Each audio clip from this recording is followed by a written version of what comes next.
agradecerles la invitación. Este es un tema en el que hemos estado batallando los últimos 2 o 3 años y sobre el cual pues, se conoce muy poco. Estamos a puertas de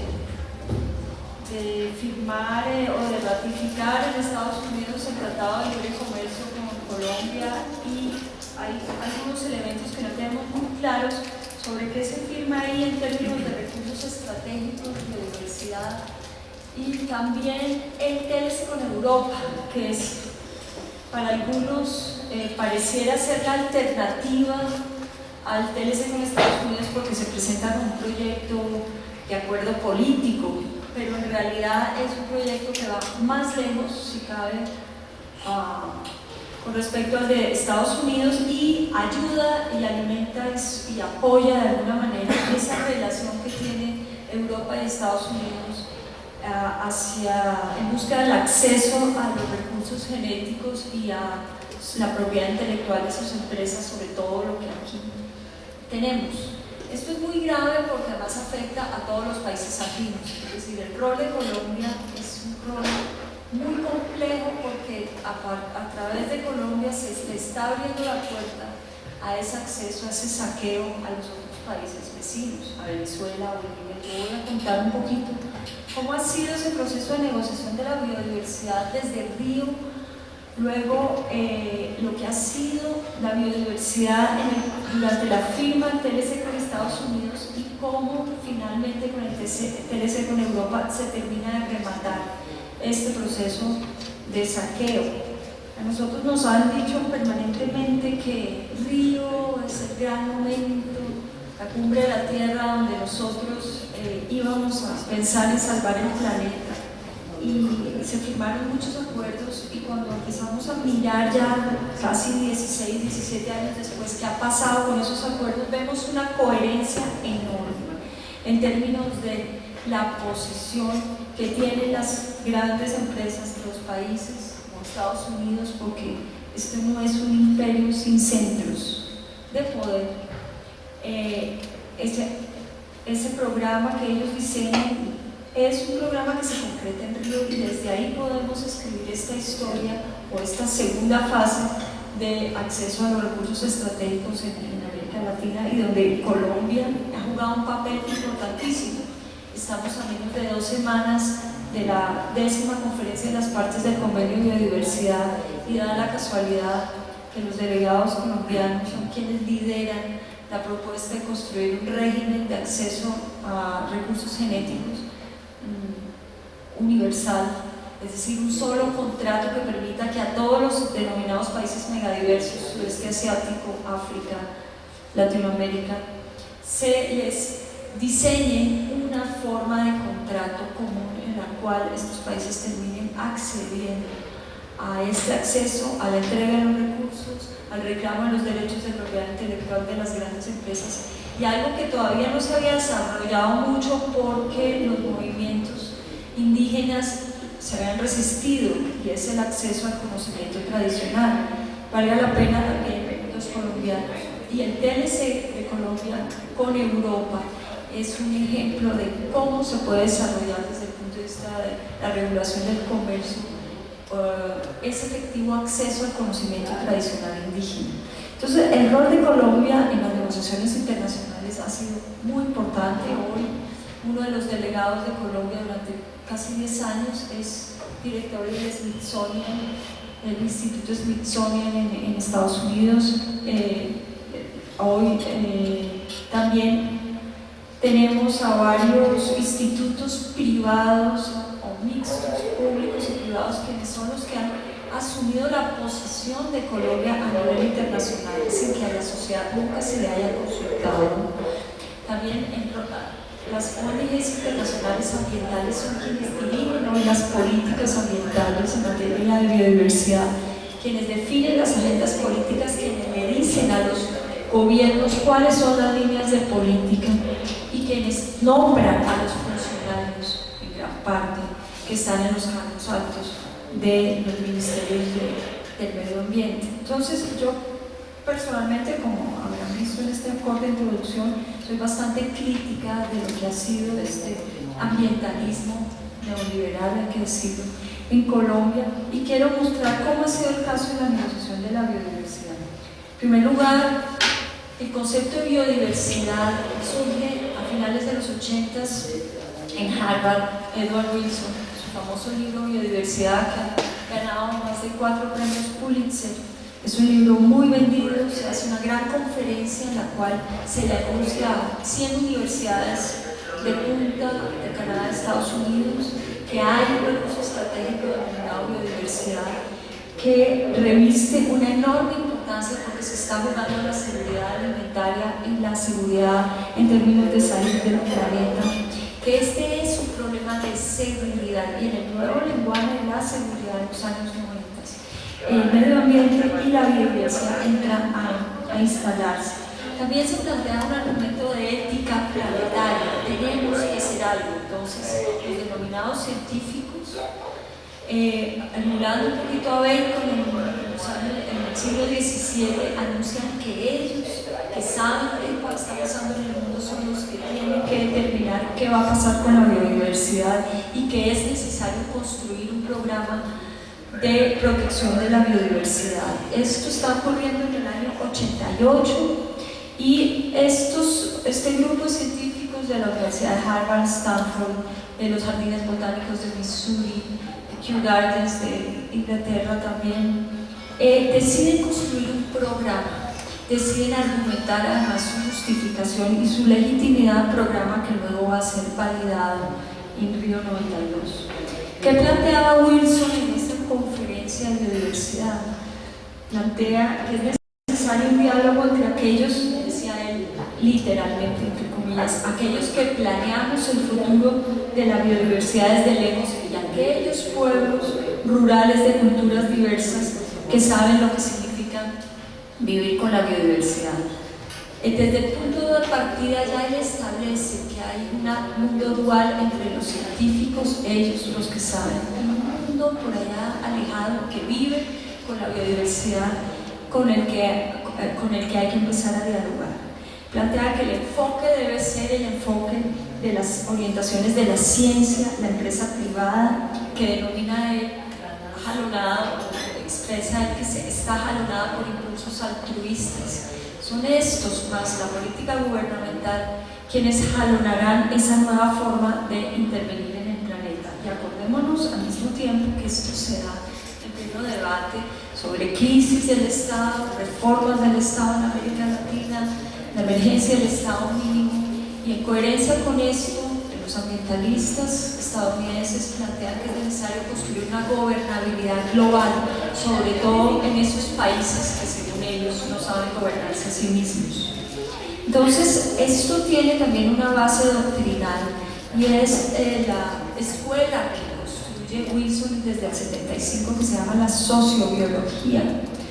Este libro, que además les recomiendo a ustedes, parte en su prólogo y en el capítulo 27 del planteamiento de que las ciencias sociales ya no tienen nada que decirle al mundo, que este es el momento para que los científicos duros, sobre todo el campo de la biología, empiecen a pensar a partir de las particularidades genéticas que tienen los individuos, a entender que la historia de las sociedades se puede abordar de otra forma, que el problema de las desigualdades, por ejemplo lo que anunciaba nuestro profesor que habló ahorita, está determinado por la propensión genética de los individuos, es decir, hay unos individuos superiores y otros inferiores, y la guerra regulará ese conflicto, y solo los que sobrevivan, aquellas razas más fuertes. Bueno, estamos hablando del siglo XIX, muchos de ustedes dirán, ¿pero qué es esto?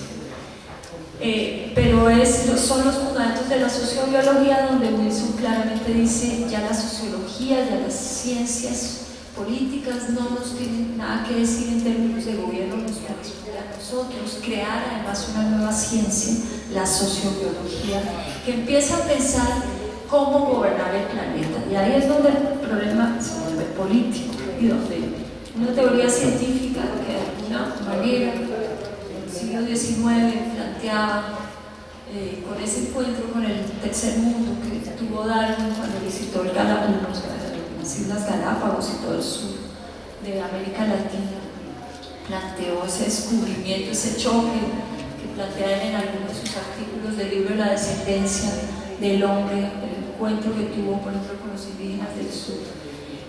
Para él fue claro que el problema de la selección natural de las especies era un problema fundamental para entender cómo el gobierno de la humanidad debía ser orientado por aquellos más fuertes, más civilizados, y de alguna manera a partir de allí se crea ese mito entre el salvaje y el civilizado. Ese mito lo recrea Wilson en el año 75 y hoy, este año, está lanzando un nuevo libro sobre Darwin.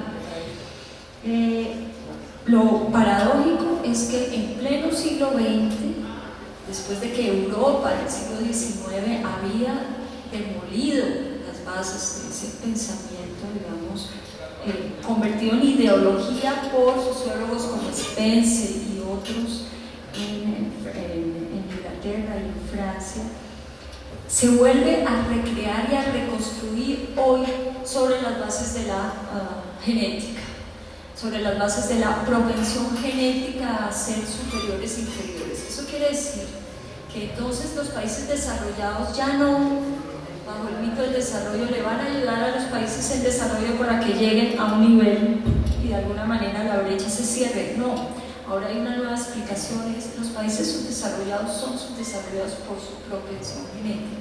Lo que hay que hacer es estudiar todas estas particularidades genéticas y a su vez esa articulación que tiene esa variabilidad, digamos, de culturas y de razas con sus formas de producción de nuevas semillas, de conocimiento de propiedades, por ejemplo, de las plantas, y sistematizarlas antes de que desaparezcan. Es decir, ya se asume que estos pueblos de alguna manera van a desaparecer y van a ser colonizados por una raza superior, y por eso la necesidad de sistematizar, de acceder, de recolectar. Si ustedes ven la política de biodiversidad de los años 90 en Colombia o el convenio, uno de los puntos fundamentales es sistematizar información.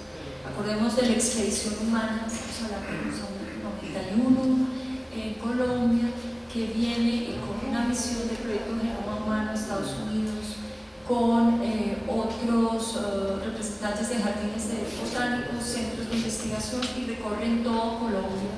Y no sé si ustedes se recuerdan el momento en que se van a la Sierra Nevada y van recogiendo muestras de los pueblos indígenas, y se van al Pacífico y recogen muestras de los afros que se vienen aquí a las ciudades, se recogen muestras de sangre de todas las personas, y un grupo de periodistas ingleses van siguiendo esa expedición y luego llegan a ver cómo estas muestras son clasificadas en los laboratorios de genética del proyecto Genoma Humano en Estados Unidos. Se arma un gran escándalo, sobre todo en Europa, sobre el problema ético, porque a los indígenas se les dice: está llegando una misión de salud, queremos estudiar sus problemas, pero en ningún momento se les pregunta si están de acuerdo con entregar parte de su cuerpo, si esas componentes que luego van a ser procesados, secuencializados y patentados, si ellos están de acuerdo con que partes de su cuerpo además sean propiedad de una empresa transnacional en los Estados Unidos. Pero sobre todo el sentido mismo del proyecto del genoma humano no se parte, que hay unos seres que no hay que explicarles qué es lo que está pasando, lo que se necesita es estudiarlos, una serie de objetos, y se van generando dos tipos de representaciones de la biodiversidad.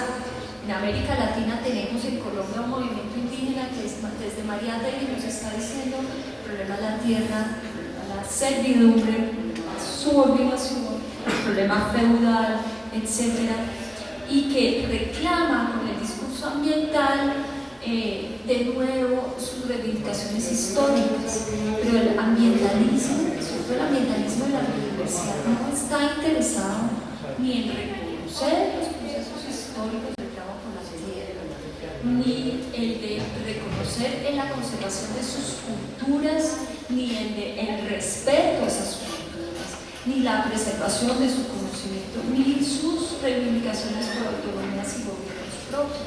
Pero lo que quiere el convenio de biodiversidad es el acceso al conocimiento tradicional que, convertido en patentes, en las grandes farmacéuticas, farmacias naturistas de Europa y de Estados Unidos, se vende a un precio de oro. Y ahí ha habido una gran confusión porque hay diferentes representaciones de este problema. Por eso es bueno recurrir un poco a las fuentes y a la manera como estos autores se expresaron en el momento que estaban construyendo el programa en Río. Jennings, un profesor de la Universidad Johns Hopkins, ustedes saben que esas universidades que nos presentan aquí como las universidades donde están los sabios del planeta, planteó claramente que el problema de los males de la humanidad reposa en la diferencia de la constitución de los hombres, y para buscar la raíz del mal debemos producir una raza de hombres superiores, dice Jenkins, desembarazar los tipos inferiores de la humanidad. Cuando esta raza refinada podrá encargarse de los asuntos del mundo, las leyes, la moral, el altruismo, la educación y las condiciones materiales por ende mejorarán. Yo solo voy a hablar hoy de biodiversidad y de negociaciones, pero si trasladáramos eso a las políticas de ciencia y tecnología, a los programas de investigación que manejan y a los programas de reforma académica que manejan las universidades, podríamos entender un poco cuál es la ideología detrás de esta búsqueda de élites, de seres superiores, y de no pensar y de olvidar y descartar completamente la posibilidad de abordar el problema de la desigualdad y entender por qué la guerra se vuelve un mecanismo de regulación de este tipo de pensamiento de gobernar el mundo. Entonces, para ellos, que es claro, el mundo está siendo desposeído de recursos de valor potencial para el desarrollo farmacéutico y agrícola. Petras nos decía en un artículo que no era tan cierto. En el 90 nos inundaron de información sobre la revolución tecnológica, que es el camino de las nuevas formas económicas, pero Petras nos dice no es tan claro eso. Hay unos estados-nación que siguen tomando decisiones y hay unas cuantas empresas que están concentradas allí y que están tomando decisiones en el resto del planeta. Unas de ellas, las más poderosas junto con las petroleras, son las farmacéuticas, y las farmacéuticas han estado todo el tiempo durante el proceso de construcción del programa de biodiversidad, y son ellas las que más dinero han invertido en el lobby para la firma del TLC con Estados Unidos y con Europa. Es un sector muy fuerte en el que está localizado, ahora les diré, pues todos lo sabemos, el 80% de Estados Unidos, el resto de Europa, Japón, y es un sector muy interesado en los capítulos de biodiversidad y propiamente de todo. Entonces, ¿cómo plantean el programa estos científicos, entre comillas, como bien lo dice Wilson, que con la ayuda de la empresa privada, el gobierno estadounidense va pensando cómo intervenir en estos territorios ricos en biodiversidad? Se plantea entonces, si nosotros, dice Wilson, es decir, los científicos de los países desarrollados, influimos sobre el comportamiento de la población, se trata también de transformar mentalidades en las zonas ricas de biodiversidad y establecemos una motivación ética, es decir, la ética la tienen ellos, como parte del desarrollo económico ligado al capitalismo. Y si por otra parte podemos ayudar a la preservación de prácticas arcaicas existentes antes de la penetración del capitalismo, aseguraremos el futuro de la biodiversidad. Entonces, ellos establecen una nueva relación entre el norte y el sur, una relación que se esencializa como la relación entre el científico del laboratorio y el indígena ecológico, un poco recordando la tesis de Astrid Ulloa, una imagen que el ambientalismo construye sobre lo que debe ser también el, entre comillas, nativo ideal. Mediados por nuevos actores en el escenario de la decisión entre el norte y el sur, industrias, empresas transnacionales y organizaciones no gubernamentales. Este es un discurso donde los estados aparentemente no tienen juego, donde el discurso de la soberanía no tendría tampoco que ver allí, y la controversia cuando se instala en Río genera una gran discusión. Hay como tres aristas para acercarse a ella. La primera es la idea de la apropiación de lo que consideran las industrias y los países desarrollados el patrimonio de la humanidad. Esto es un concepto muy importante que se da en Río, y es entender que el problema de los recursos estratégicos, la biodiversidad, no es de los Estados-naciones, no es de las sociedades de los países del sur, es de la humanidad. Y como está en peligro, la humanidad, representada por sus más eminentes científicos, debe ser gobernada por ellos. Y esto se expresa, pues, biólogo en los años 60 se escribe La tragedia de los bienes comunes, que está Bert Hellinger, quien plantea que para solucionar ese problema en el cual varios individuos quieren al tiempo intervenir en un territorio en que lo pueden acabar, la manera de salvarlo y de protegerlo es que el individuo se lo apropie. Dice, la injusticia es mejor que la ruina de los bienes comunes. La propuesta de él es la que va a fortalecer los mecanismos de propiedad privada y propiedad intelectual sobre los recursos. Va a fundamentar un poquito esta orientación de políticas, pero obviamente se encuentra con los países del sur.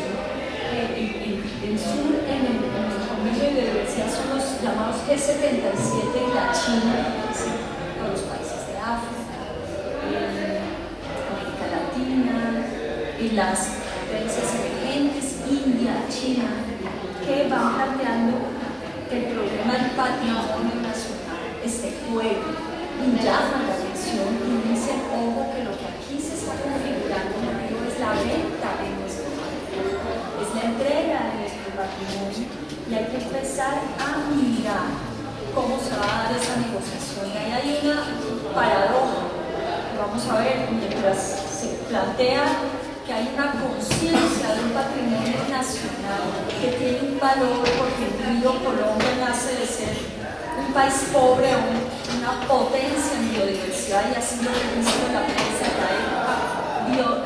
Colombia, el país más rico en biodiversidad, segundo país, bueno, se lo pelean entre varios países, pues esto le da una cierta legitimidad y lo sitúa en un punto central en esa negociación. Colombia termina a través del gobierno Gaviria planteando, ya que somos tan importantes en este nuevo escenario, pues entonces pagamos un buen precio a esto que tenemos nosotros. Y ahí es donde empieza la negociación, lo que yo llamo la entrega de los recursos estratégicos. Pero hay otro tipo de argumentación distinta que se da también en Río, y es lo que reivindican las comunidades indígenas.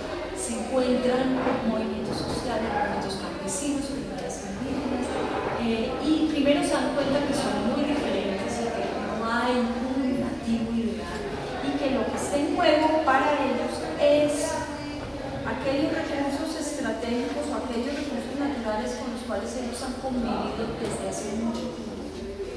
Su conocimiento de las formas como ellos manejan ciertas plantas, sus derivados, sus complementos, y ellos en ese momento reivindican el rol que ellos han tenido en términos de la medicina occidental, y plantean desde el principio que su conocimiento no está en venta, que ellos no quieren entrar en esos recursos de privatización del conocimiento, y que lo que está en juego es la pérdida de sus culturas y sus territorios.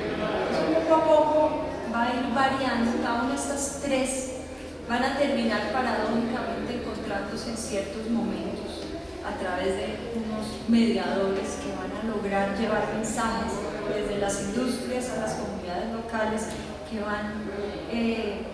son las comunidades ambientales internacionales.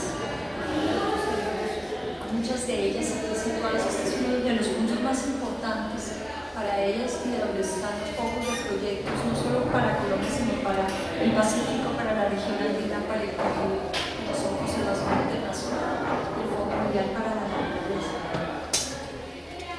El problema de la propiedad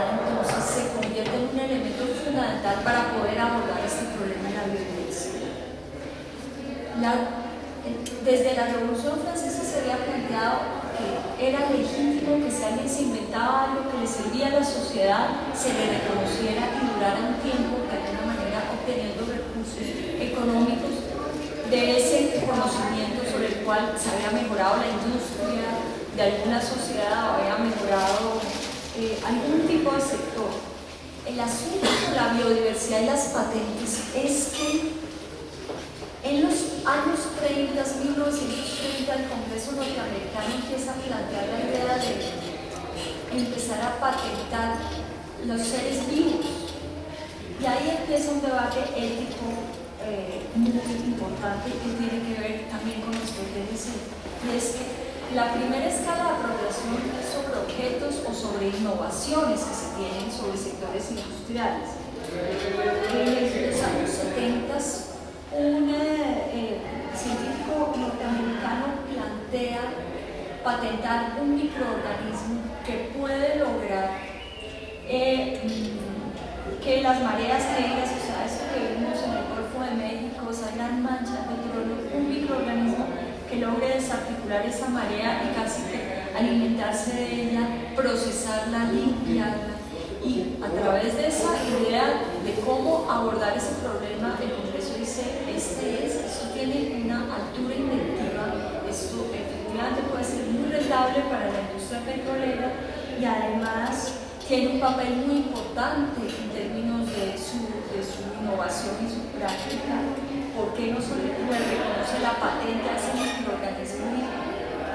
Empieza un debate muy grande. Al principio la Corte Suprema de Justicia de Estados Unidos dice no, porque no se puede patentar la vida. Pero después, cuando empieza a pensarse que con estas, digamos, nuevas tecnologías de procesamiento de microorganismos se puede lograr atender problemas de enfermedades, como por ejemplo el cáncer, como por ejemplo el problema de otras enfermedades como el SIDA, se empieza a plantear que patentar microorganismos puede ser una alternativa para el desarrollo científico y tecnológico de la industria farmacéutica. En los años 80 se decide aprobar y ahí empieza, digamos, toda esta relación entre propiedad intelectual y el mundo de la vida. Esa es la primera escala, microorganismos. Después, cuando cuando nos muestran a todos en las pantallas la posibilidad de clonar animales, por ejemplo, y de hacer experimentos y de hibridaciones entre animales y cambiarles sus propiedades y sus colores, se empieza a plantear por qué no patentar también estos animales clonados, y algunas industrias plantean obtener la patente de todos los, por ejemplo, mamíferos clonados. No son patentes por procedimientos específicos, sino que aquí se trata de tener el máximo de cobertura a nivel de patentes.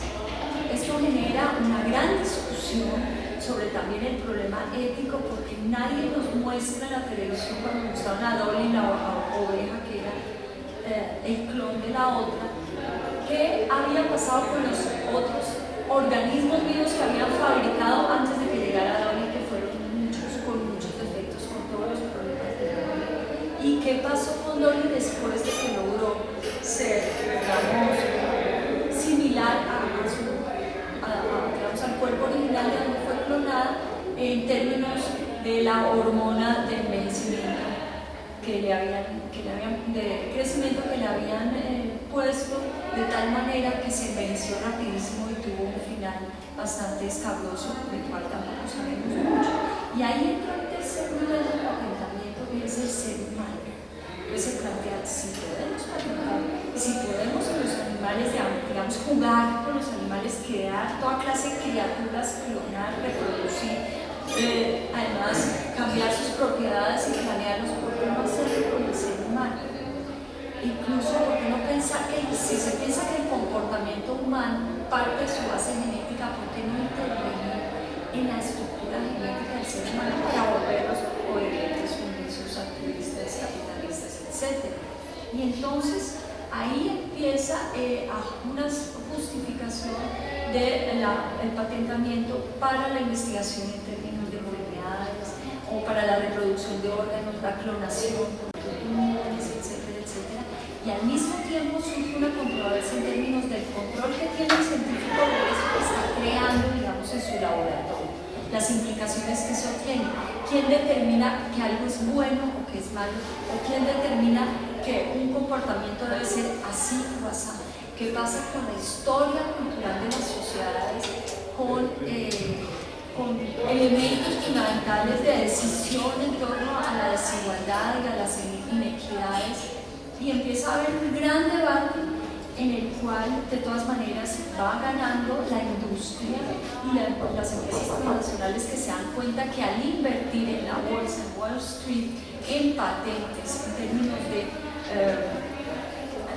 desarrollo científico, van a obtener muy buenas ganancias. Y de hecho, el problema se vuelve entonces en quienes detengan las patentes, y este cuadrito es muy fácil de responder porque en los mismos, digamos, documentos de la Organización Mundial de Comercio desde los 70 Estados Unidos dan cuenta de quiénes son las empresas que patentan, los centros de investigación que patentan y las universidades que patentan estos distintos niveles, digamos, del mundo de la vida, que en un principio, además, tanto por la Unión Europea como por la Organización Mundial de Comercio, en los acuerdos sobre propiedad intelectual, fueron prohibidos.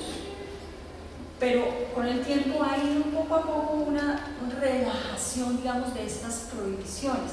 Un ejemplo, el acuerdo de propiedad intelectual en los acuerdos de la Organización Mundial de Comercio señalan que no se pueden patentar plantas y animales, es decir, organismos, ya no microorganismos, que era lo que se había permitido a través de la jurisprudencia de la Corte Suprema de Justicia, sino que ahora se abría el camino para patentar plantas, animales y tejidos humanos. Esto fue muy debatido en la Organización Mundial de Comercio, de hecho quedó en corchetes y nunca se tomó una decisión, pero esto servía de base para cubrir, digamos, a países como los nuestros en términos de negociar patentes, porque la OMC lo prohibía. Pero ahí entra, digamos, la jurisprudencia norteamericana un poco en conflicto con este articulado. Y esto para decirles que justamente el primer tratado de libre comercio por encima de la OMC que aprueba la posibilidad de patentar plantas, animales y tejidos humanos es el colombiano. Ningún TLC tenía ese artículo. Es decir, que va mucho más lejos que lo que ni siquiera la OMC había planteado en términos de acceso, o la misma Convención de Biodiversidad en términos de acceso a recursos genéticos. Léase acceso a recursos genéticos como también mecanismos de apropiación por la vía del derecho de propiedad intelectual, de la biodiversidad y del conocimiento tradicional. Jack Kloppenburg fue un estudiante de Estados Unidos que decidió hacer una tesis sobre la economía política de la biotecnología y logró a través de su trabajo mostrar el rol que tienen los países megadiversos como Colombia, y los otros países del sudeste asiático y África como proveedores de la biodiversidad. Él recogió los estudios que en ese momento se tenían en Estados Unidos, los que tenían las ONGs internacionales, y se dio cuenta que efectivamente donde hay mayor biodiversidad es en todas las regiones de la zona ecuatorial, pero hay unos países más ricos que otros. Es el caso de Colombia, donde tenemos muchos ecosistemas estratégicos, Caribe, Orinoquía, Amazonía, etcétera, lo que hace de este país un lugar estratégico para intervenir.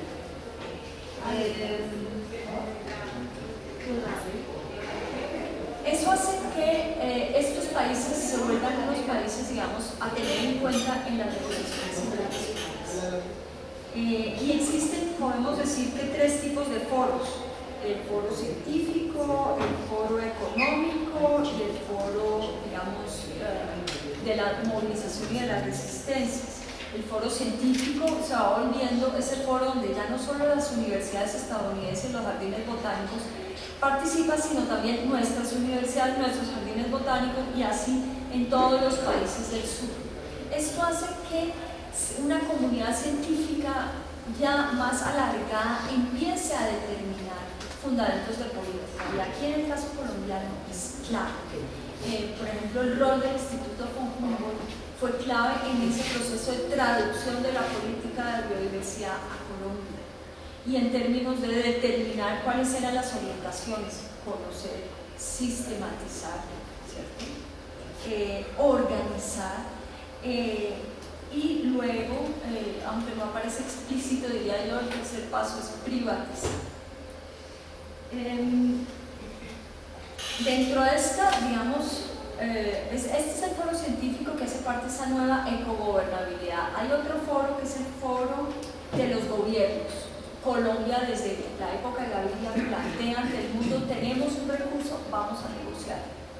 Queremos dar el acceso desde Río.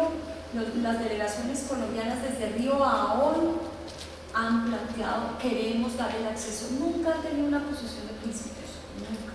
Solo en los años 60 y 70 hubo una posición de principios en términos de propiedad intelectual.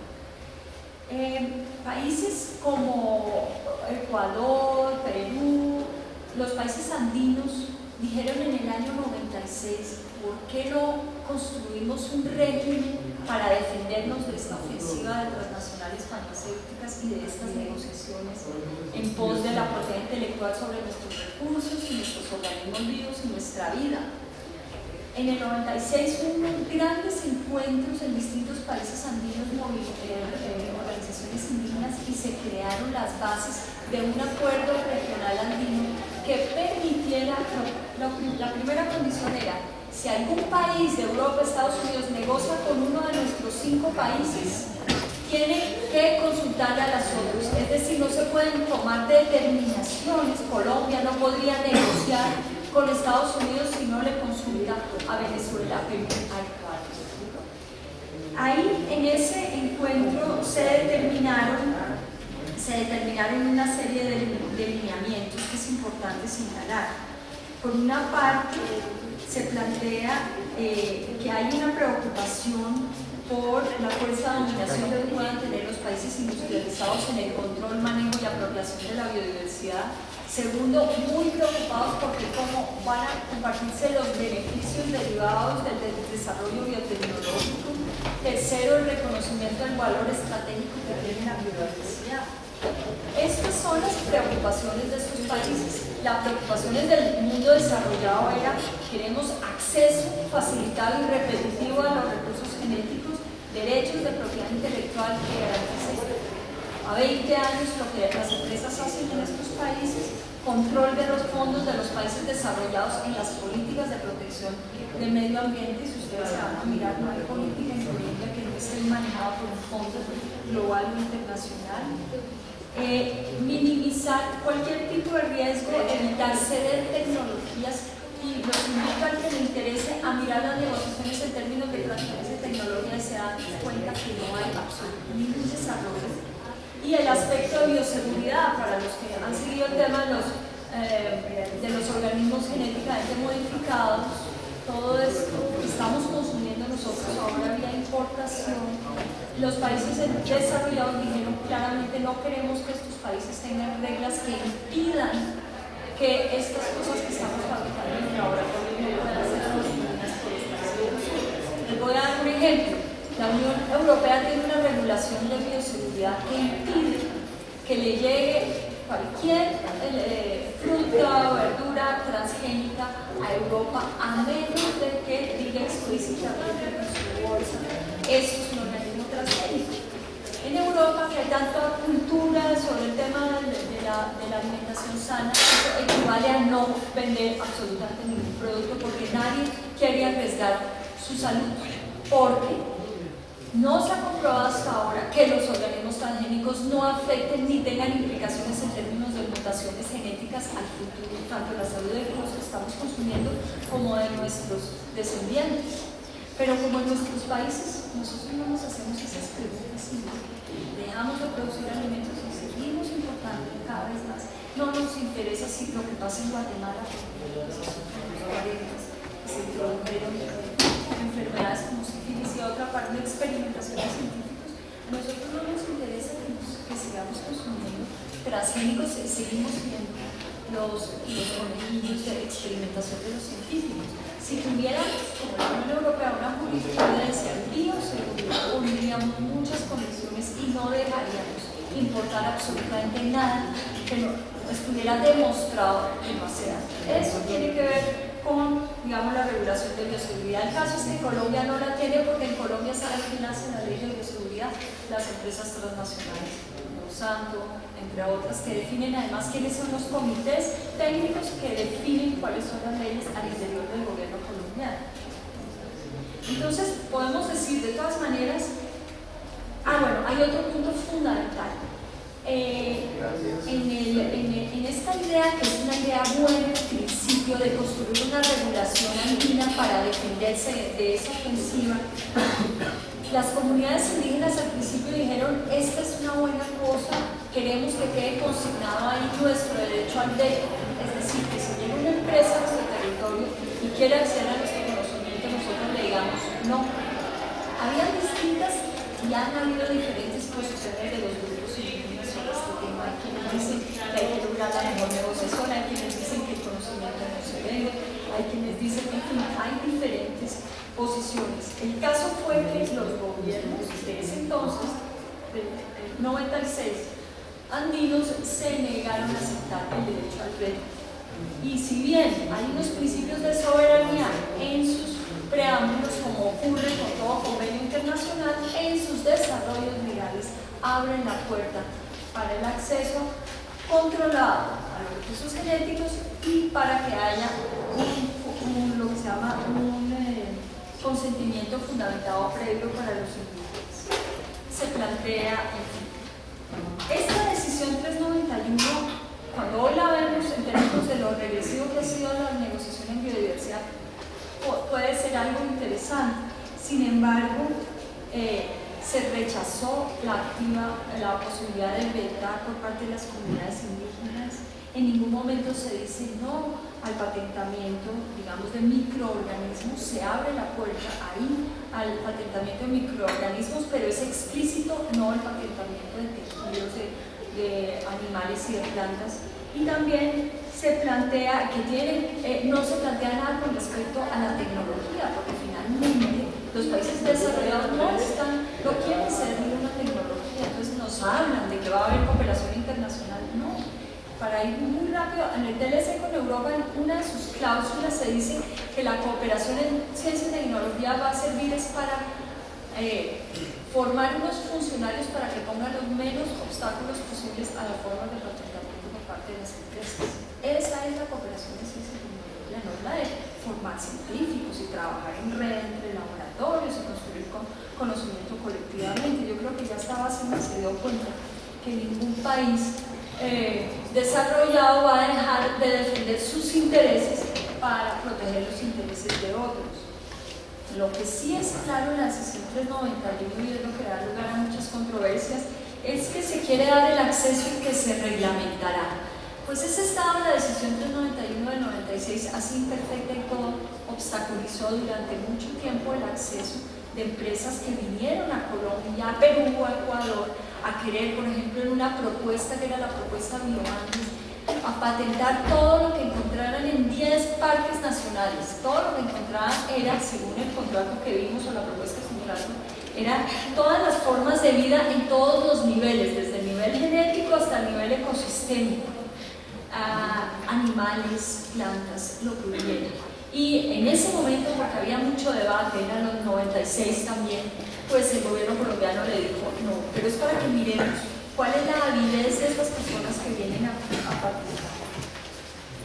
Pero esta es una fase, digamos, desde Río al 96, que es una fase donde, digamos, de cierta manera se piensa en los principios de regulación, se quiere hacer un buen negocio, pero digamos el movimiento social es tan fuerte que digamos logra controlar un poco esa posibilidad del acceso. Las organizaciones indígenas se van organizando en diferentes zonas del país, van empezando a impedir que entren las empresas transnacionales, lo que va generando lo que luego en el TLC van a denominar altos costos de transacción que el Estado colombiano va a impedir. Esto es la primera primera fase de negociación, pero hablemos de los tratados de libre comercio. Entre el 96 y el 2000 se sigue el debate, se van regulando la entrada a Colombia, por ejemplo, de mecanismos transgénicos, regulando en el sentido de darle a la empresa internacional todas las posibilidades para que se instale y para que no haya lugar a que ningún movimiento vaya a perjudicar sus intereses.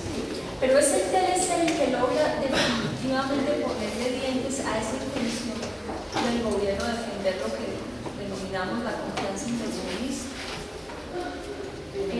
Claramente en el tema de biodiversidad, que es uno de los temas que han aparecido debajo de la mesa, Estados Unidos dijo muy claramente, nosotros queremos con este tratado de libre comercio acceder a plantas, animales y a tejidos humanos. Y para eso la decisión 391 nos estorba. Entonces, Colombia, porque al principio acuérdense, el acuerdo no era con Colombia, era con los países europeos. Para eso, ustedes que tienen que reformar la legislación andina y la legislación 486 andina sobre derechos de propiedad intelectual. Un artículo que yo hice sobre la crisis de integración andina en la negociación de biodiversidad. Vemos claramente que ahí se confronta Colombia con Venezuela. Por ejemplo, Colombia con Ecuador, Colombia con Bolivia. Estos países dicen claramente, primero, la biodiversidad es un recurso estratégico de nuestros estados y no está en términos de negociación. En segundo lugar, no estamos de acuerdo en violar las reglas de la decisión andina. Y eso es muy importante porque, por ejemplo, Evo Morales planteó muy claro, les digo al gobierno colombiano, acuérdese la cláusula, usted no puede negociar nada en materia de biodiversidad sin consultarlo a nosotros, al resto de países. ¿Y Colombia qué le dijo a Bolivia? Propuso una propuesta de veto a Bolivia por obligaciones no cumplidas con Colombia para poderlo excluir del TLC. Venezuela planteó también que ellos en conjunto no estaban de acuerdo con el TLC porque obviamente el TLC está orientado a garantizar la entrada de grandes empresas en áreas estratégicas, servicios, salud, educación, etc. Pero en términos de biodiversidad, aludiendo también a la protección del conocimiento tradicional.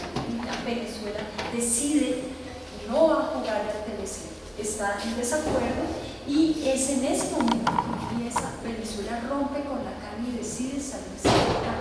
Cuando Colombia propone el veto a Bolivia, Bolivia decide salirse de la CAN porque además estamos hablando de un país que es 80% población indígena y donde se tiene muy claro qué es esto de los recursos estratégicos, no solamente biodiversidad, agua y demás.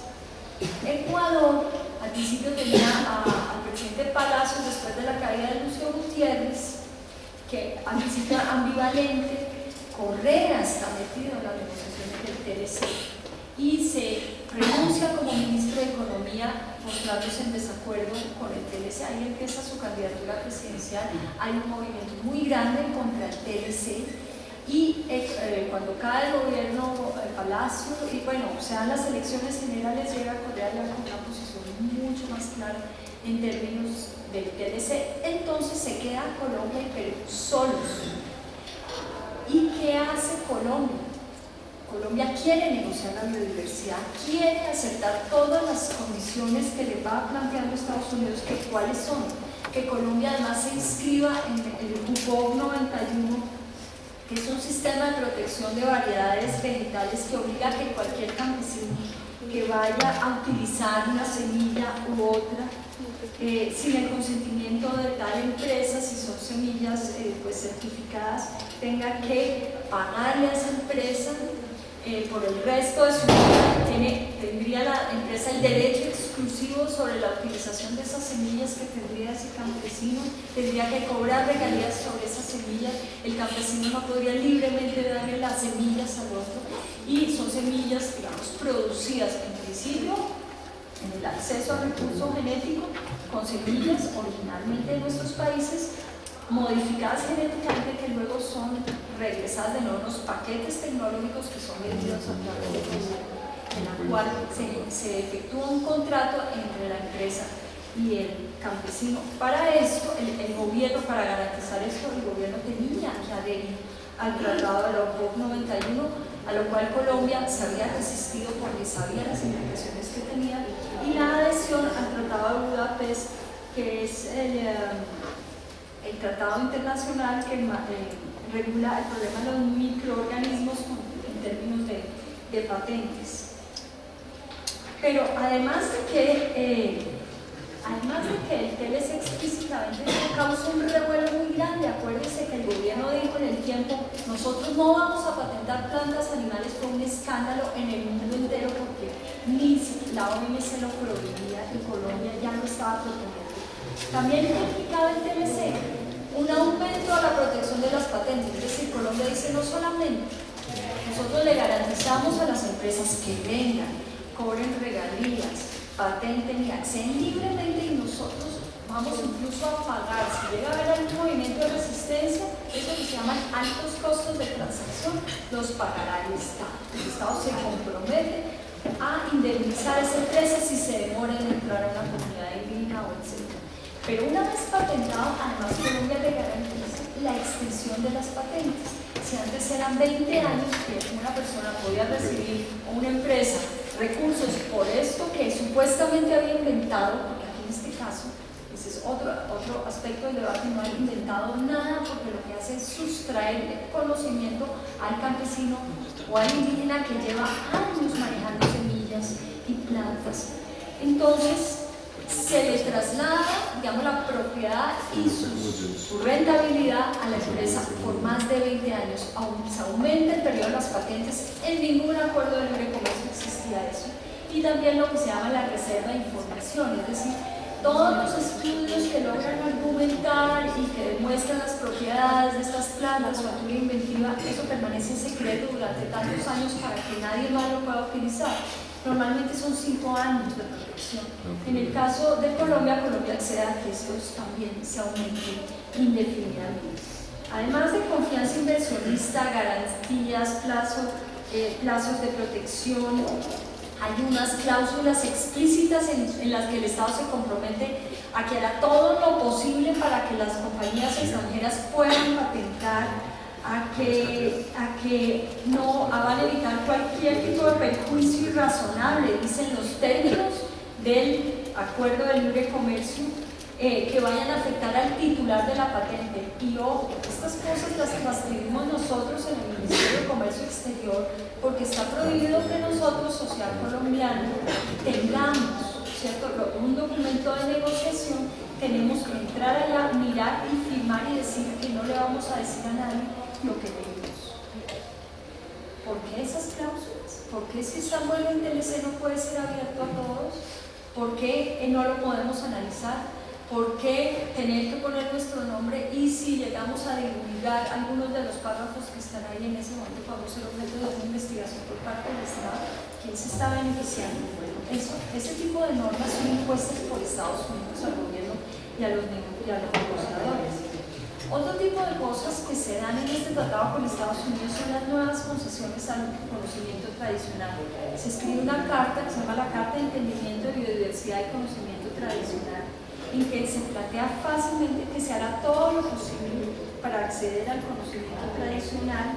Ellos dicen para compartir información que pueda tener relevancia en la patentabilidad de las invenciones basadas en conocimiento tradicional y recursos genéticos. Es decir, queda claro qué es lo que se quiere con este programa de biodiversidad. El Tratado de Libre Comercio con Estados Unidos es el que logra aterrizar toda esta gramática ambientalista sobre la biodiversidad y nos mete en el problema que es el problema de comercio, de acceso a recursos, derechos de propiedad de unas empresas, control territorial, también cesión de derechos de soberanía por parte del Estado y unas formas jurídicas internacionales donde quien gane será pues los pools de abogados que tienen estas grandes empresas y que en virtud de estos tratados de libre comercio sí las van a hacer cumplir, porque una cosa es tener una agenda 21 en Río de que tendremos un mundo sustentable y los estados verán si lo hacen o no, y otra es cuando firmamos un TLC. Esa es la gran diferencia. El caso es que Colombia se queda firmando el TLC solo, Perú lo firma antes, pero aún cuando el de Perú también es muy delicado, el de Colombia todavía es peor, porque además nuestra delegación colombiana, la misma que viene negociando la biodiversidad desde arriba, es la que le ofrece a Estados Unidos incluyamos la biodiversidad en el TLC, y son ellos los que proyectan los términos de la negociación de la biodiversidad de Estados Unidos. Dicen, buenísimo, bienvenido. O sea, ese es el tipo de delegados que tenemos nosotros y que están negociando en la conferencia de las partes este año también. Este era el escenario de Estados Unidos, digamos, hasta el año 2006, y vale decir que los funcionarios del Ministerio de Protección Social, que hacían parte de la mesa de protección intelectual, se pararon de la mesa en un momento de la negociación y dijeron: este gobierno está entregando todo, nosotros nos retiramos. Lo que hizo el gobierno líder fue decirles: bueno, ustedes se retiran, pero callados, siguen como funcionarios públicos, vuelven a sus puestos, no va a haber retaliaciones, pero la información sobre el tratado permanecerá confidencial. Luego aparece, bueno, ustedes saben lo que pasa luego en las elecciones en el 2008 en Estados Unidos, donde uno de los asesores principales de la candidatura de Hillary Clinton es uno de los asesores del gobierno, pagados por el gobierno colombiano, para que haga lobby en el Congreso estadounidense para convencer a demócratas y a republicanos de la firma del TLC con Estados Unidos y Colombia.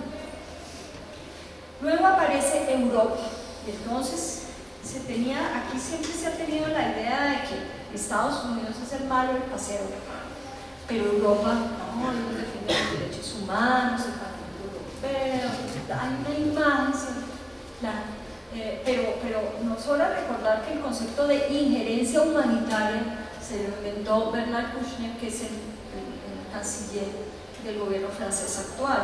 ¿Eso qué quiere decir? Que en países que no se pueden gobernar muy bien a sí mismos, unas ONGs sabias, pulcras, éticas, pueden entrar a hacer una intervención, injerencia humanitaria en bien de la sociedad. Eso es lo que ellos son los que deciden cuáles son los términos de esa intervención. Entonces, para entender un poquito, Europa tiene un poco otra mentalidad, otra retórica, pero en términos concretos la intención es la misma de Estados Unidos.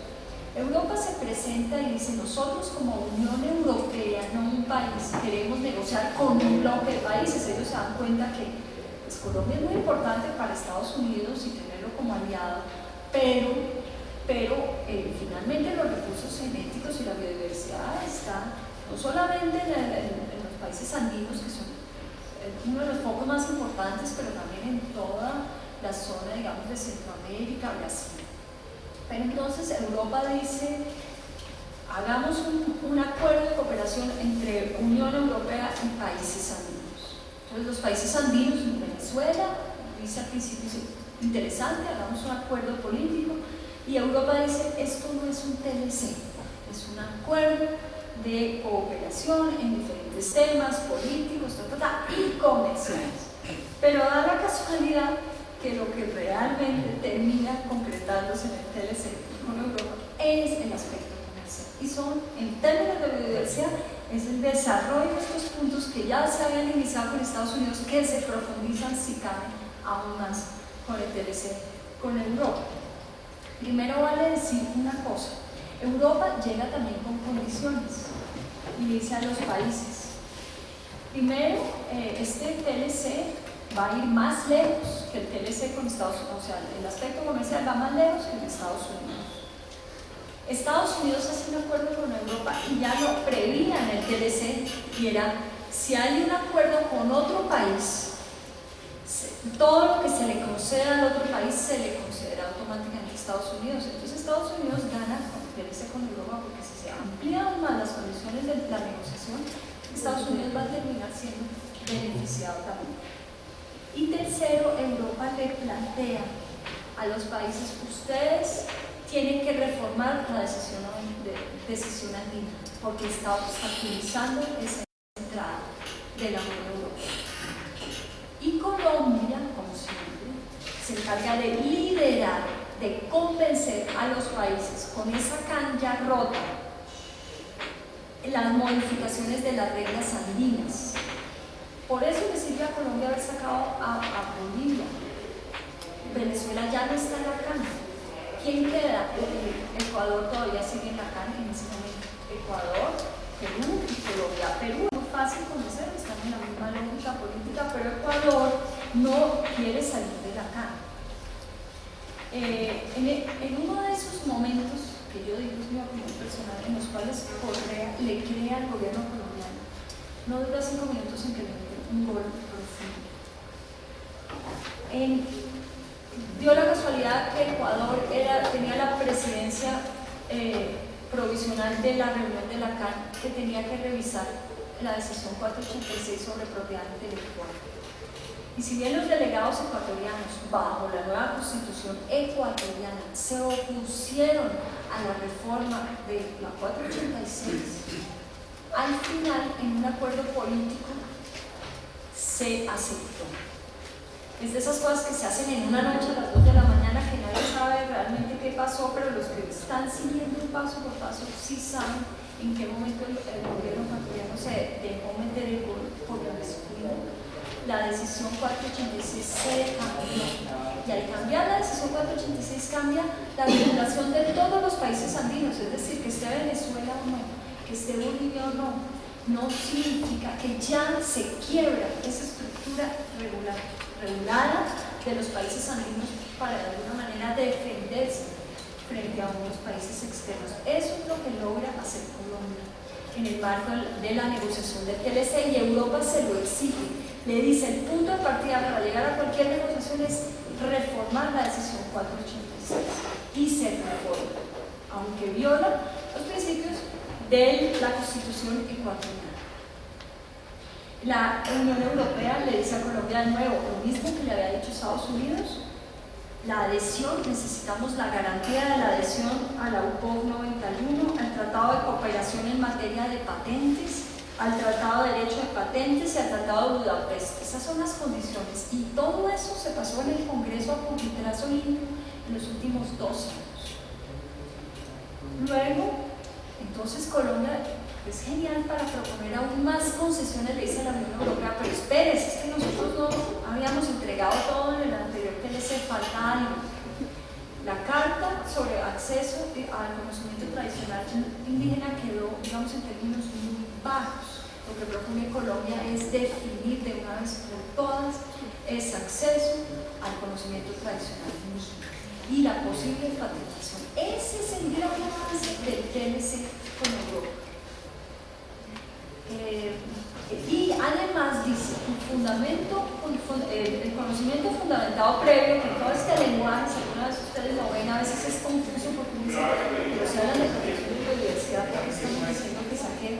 ¿Por qué se habla de protección del conocimiento tradicional y de consentimiento fundamentado previo? ¿Por qué los indígenas están protestando? Es porque son puras formas de retórica. El consentimiento fundamentado previo desde términos jurídicos implica que una comunidad indígena debe decir, sí, estoy de acuerdo, acepto entrar en esa negociación y voy a entregar tanto, y entro en un juego de distribución equitativa de beneficios. O dice, no estoy de acuerdo y yo pongo las reglas del juego, que simplemente no estoy de acuerdo en términos de estas formas de mercantilización. El caso es que Colombia lo que propone es que el concepto fundamentado previo, que estaba ya definido, no fuera obligatorio.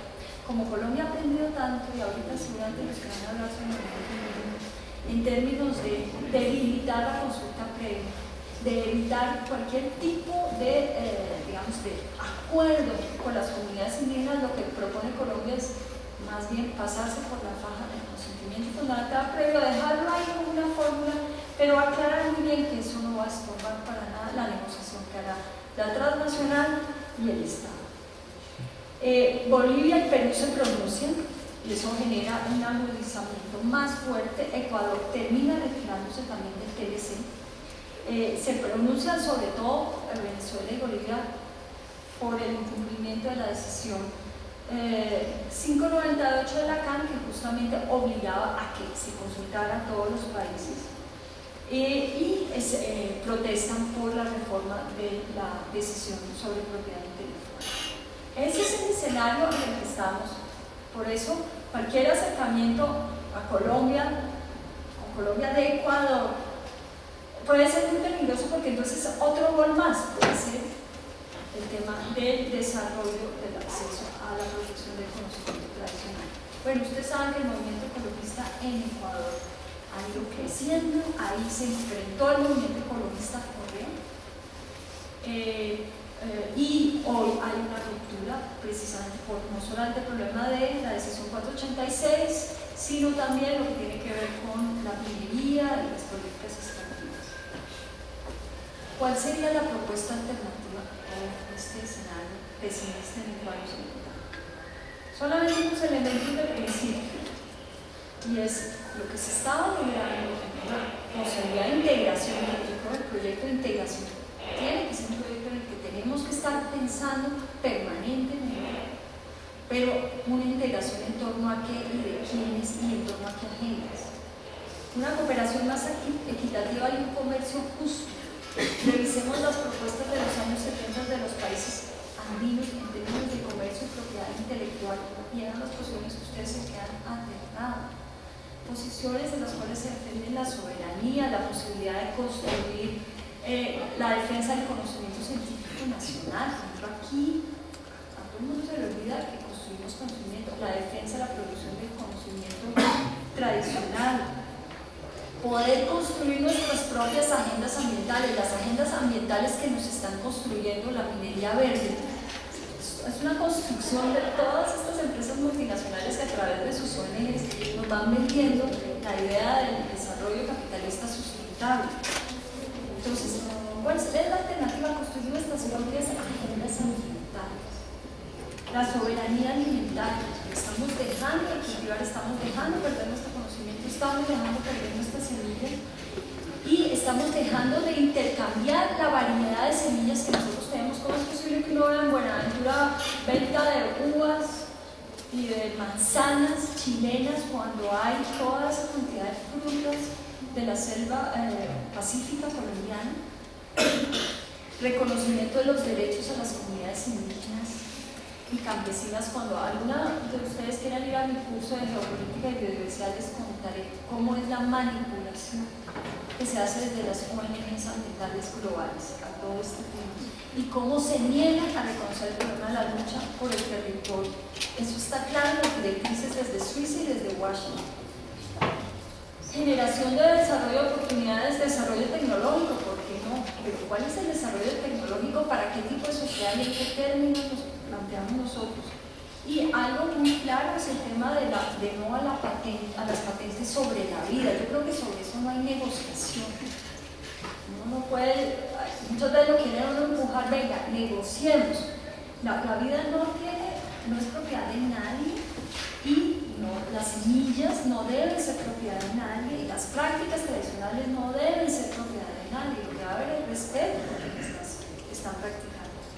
Bueno, yo dejo ahí y les agradezco mucho la invitación.